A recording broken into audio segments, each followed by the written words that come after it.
Thanks very much, Mr. Chairman. I'd like to take the time that we have here to raise an unrelated issue. You can relax. Thank you. We, as a committee, considered the nomination of an individual named Emil Bovee to go on to the Third Circuit Court of Appeals.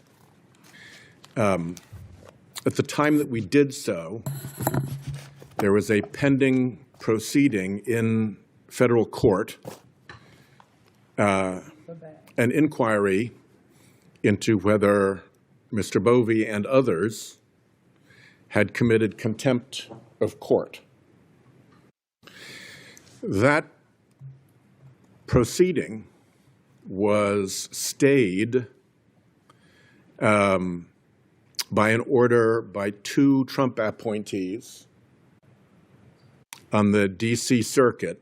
They used a device called an administrative stay, which I think lawyers know customarily is a device to hold the status quo for a short period of time, maybe a week or two, sometimes only hours.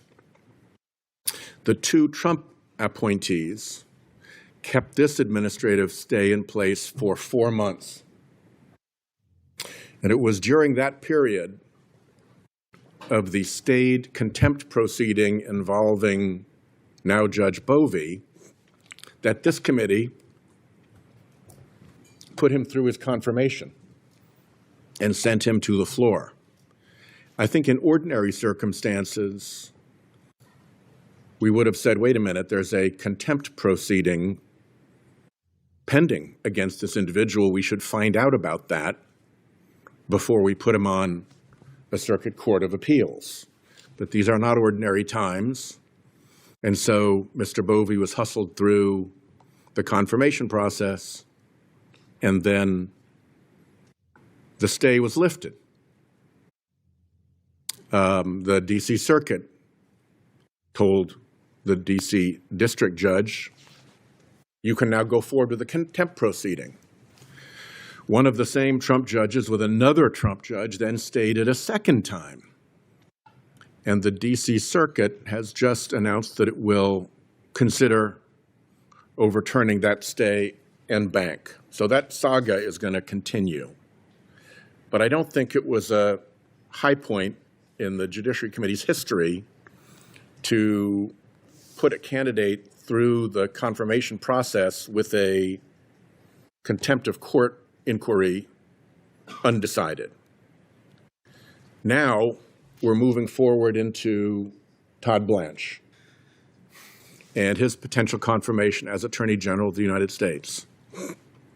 Well, right now, there is a judicial proceeding pending in Florida regarding whether Blanche and other Confederates committed fraud upon the court in that federal district court.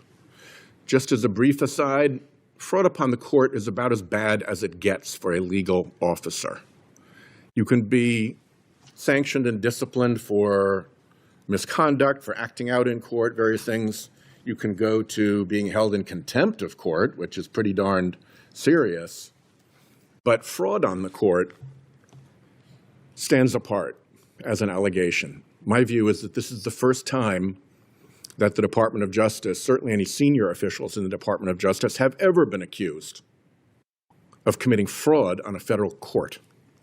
And that matter is pending down in Florida. Interestingly, the Department of Justice chose not to respond to the court when the court said, yeah, I'm going to reopen this matter and let's take a look at this. Fraud on the court for the first time in the department's history, you'd think they'd want to respond to that. Specific question about whether the actions of the DOJ comported with its own policies, something DOJ would know about. And then what about a defense memo offered by the client, the Internal Revenue Service? Again, something the DOJ would know about. And the gravamen of the issue is collusion, which takes two people. on both sides of the case. So only the lawyers for Trump, his personal lawyers, answered. Despite all of those apparent invitations from the judge, the DOJ didn't answer. So we have no sense yet of what's going on. It looks like Judge Williams is going to continue that investigation. But I just think, bad as it was, to confirm a nominee to a Circuit Court of Appeals while a contempt of court inquiry was pending against that exact individual, it would be just as bad, if not worse, to go forward with Blanche's confirmation while a fraud on the court inquiry is pending against him. We have asked for documents related to that first episode, and I am asking again because we don't get a response out of the Department of Justice when we ask for documents. And I hope that we can look into this adequately to be prepared for questioning when we end up going forward. But we're in a pretty terrific position to require answers from the Department of Justice by simply saying, look, we're not going forward until we understand what the heck happened here. And if you're not answering to a federal court, well, you ought to consider answering to us as we deal with your confirmation proceedings. So I've gone a minute over my time, and it's not, again, not relevant to the candidate before us, but I did want to have a chance to make this point publicly because we're going to have to address this, and now would be a good time. Thank you very much, Chairman. Thank you.